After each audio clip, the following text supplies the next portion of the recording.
Game of Thrones? More like Lame of Thrones, am I right?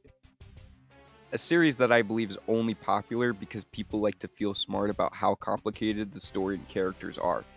I read the book and only watched the first season, and the only thing I found complicated is people trying to justify all the random incest. Seriously, half the book is like my buddy's internet history. This is the first book of 7 in the series, A Song of Ice and Fire, which really bothers me because it should be flipped around. A Song of Fire and Ice kinda rolls off the tongue better, but what do I know? I'm not a pervert, just a stoner. I was gonna go over the entire book series, but does anyone actually give a shit about the other stories? I don't think so. I never met a person talking about Clash of Kings or Storm of Swords. For all the trash I talk about the series, the first few pages start off strong. During the prologue, we are first introduced to 3 men who patrol the north side of the wall. The wall is, well, a wall, but it serves the purpose of protecting the 7 kingdoms from illegal immigrants. I mean, a mysterious threat named the Others. The Others are these blue boys that are basically just ghosts, but they look really cold. The men on patrol runs into these fuckers, and 2 of the 3 die. The one that survived tucked his balls inside and ran back home. This concludes the prologue. Badass so far, right? Well, that's exciting as it gets. The first chapter opens up with Bran being absolutely pumped to see his old man behead a guy.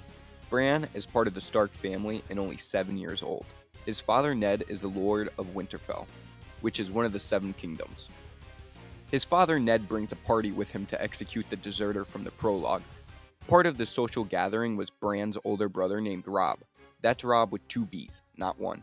And Jon, the nephew of Ned, who was 14 and given the nickname Bastard. Poor kid. Bran was told not to look away while the sword stupidly named Ice was to be drawn. After the scarring event for a 7-year-old, his father brought him some puppies to cheer him up. Just kidding, they found some dire wolves in dire need of a home. His father was going to execute the wolves at first, but Jon, being the bastard, convinced Ned to bring the wolves home as pets. There were 5 wolves, 3 male and 2 female, portraying the Stark's own family. Also, there was a bastard wolf for the bastard son. Now we meet Catelyn, who also goes by Lady Stark. She walks into the woods to find her husband cleaning his ice. Like typical fathers do, he asks immediately what the kids are doing. He then bitches about a 3-year-old crying. He says, and I quote, "He must learn to face his fears. He will not be 3 forever." Yeah, no shit. That's how time works. Somebody make this guy a lord already. Catelyn, as a typical wife does, kills the vibe and alerts that a father figure of Ned's had passed away. She also mentioned that he was covered in the milk of the poppies, which is just heroin. Funny that even in a fantasy tale, there's an opium epidemic. Ned's upset about the news, but at the same time, excited that his longtime friend Robert, who's the king, will be coming to town. Ned respects King Robert, but just like every male friendship, despises his wife, Cersei. There was a major beef between the Starks and the Lannisters back in the day, but Ned still holds grudges. Chapter 3 takes a shift away from the Stark family, and we get thrown into the mess of Daenerys' life. She lives in the east of the continent in a wealthy merchant's home with her Creek brother. They are descendants of dragons. Badass.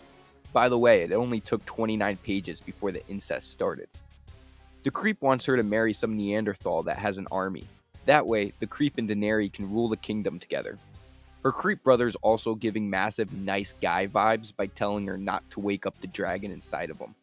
Classic line. Seen it a million times on Facebook. We'll get back to Daenerys in a minute, but first, we gotta jump back around to the Starks, because God forbid the story stays on track for more than 2 chapters. King Robert visits Ned in Winterfell to talk mad shit about being a king. He tells Ned how much it sucks and no man would ever want to deal with the bullshit he's got going on. After ranting about his career, he offers Ned a job as second in command of the king. Ned replies back like, "Bruh, you just said that job was ass."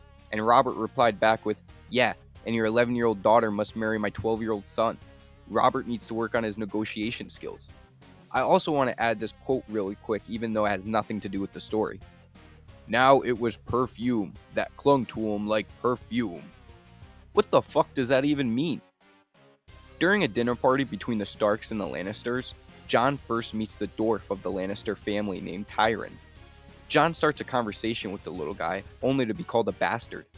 Now they are bullying each other. with Jon referring to him as an imp. An imp versus a bastard. Who would win?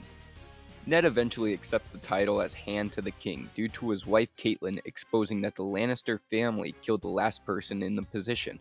His only reason for taking the title was to protect his buddy Robert from Cersei's family. Oh boy, wouldn't you know, here comes George R.R. Martin being a perv again. Bran walks in on Cersei and her brother Jaime having sex. The amount of incest going around this poor kid caused him to have a concussion. Just kidding, Jaime threw him out the window. This caused the boy to go unconscious.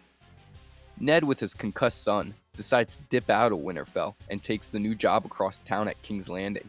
He told Bronn he's running out to grab a pack of smokes. Poor kid. Ned convinced his bastard son Jon to serve at the Wall. The Wall is protected by the scum and criminals of the Seven Kingdoms. Ned tells the bastard that he is needed for the extra protection since men have been going missing lately. Man, these people really suck at offering jobs. Tyrion joins Jon on the journey to the Wall so he can marvel at the 1,000-year-old structure, which is probably extra big to him. Meanwhile, our homegirl Daenerys is actually listening to her creep brother and marrying that Neanderthal. But it's not so bad. She was given dragon eggs as a wedding present, and man, she loved those. It's also revealed that Daenerys comes from the Targaryen family, a family that once ruled all 7 kingdoms until King Robert and Ned dethroned the Targaryen establishment. This caused Daenerys and her brother to seek revenge and to rule all 7 kingdoms once again, making the Targaryen family the one ruler. They also conveniently came across another dude who hated Ned for exiling him years prior. What are the odds, huh? Now let's check into this underage marriage, which I do know that it was common during the Middle Age since people pretty much croaked at the ripe age of 35, but because of how George incorporates his sick fantasies, reading about this marriage makes me a wee bit uncomfortable. Sansa, the daughter of Ned, is expected to marry Joffrey, King Robert's son. Sansa, being young and dumb, actually falls in love with Joffrey, but after a few days knowing the young prince, he has her father Ned execute Sansa's wolf. Talk about a red flag. While most of the Stark family is miles away, their poor son invades an assassination.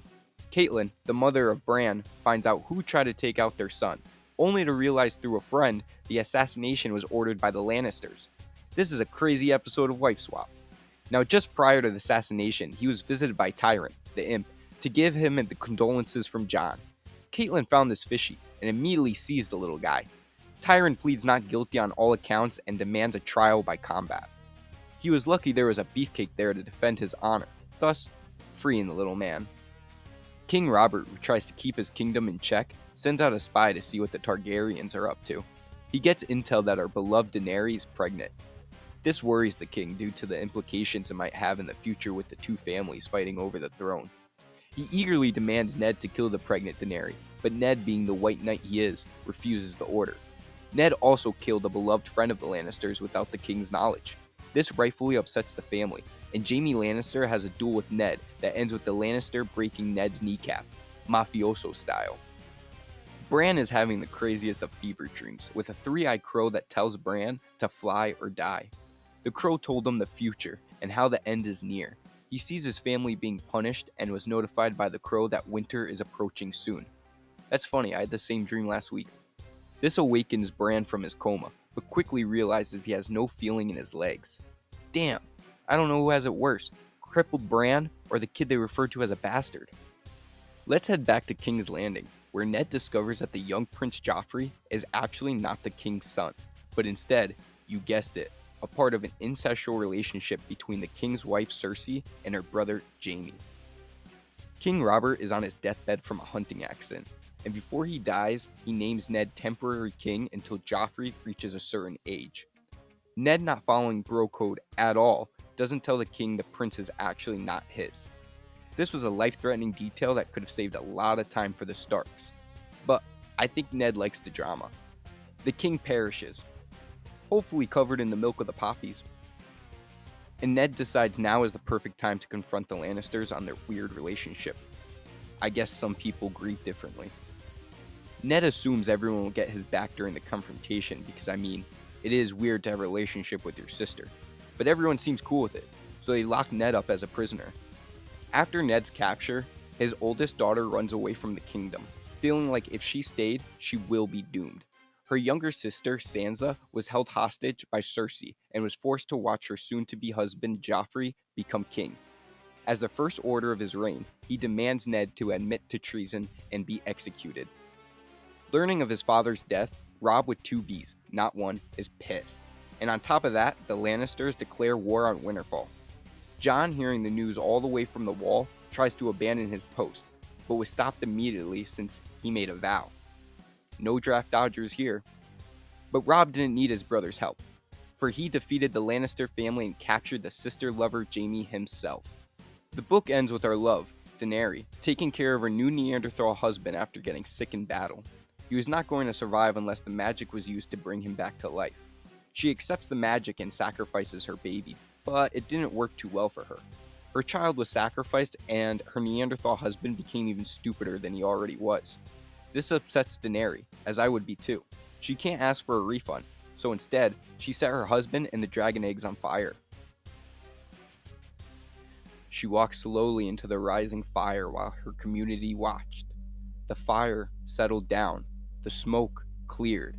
From there, all those witnessed Daenerys sitting in the ashes, breastfeeding 3 dragons. Seriously, breastfeeding 3 dragons. That's the end of the book. The end. Reading this book was like pulling teeth, and even worse, making it easy to understand was like removing a kidney. I'm pretty sure I confused myself a few times trying to write this out. I read this book so you don't have to. Just watch the HBO series if you're that interested in incest. I mean Game of Thrones. If anyone convinces you to read the book because it's so good, just go ahead and ask to see their search history. I bet it'll look like my buddies. Thank you.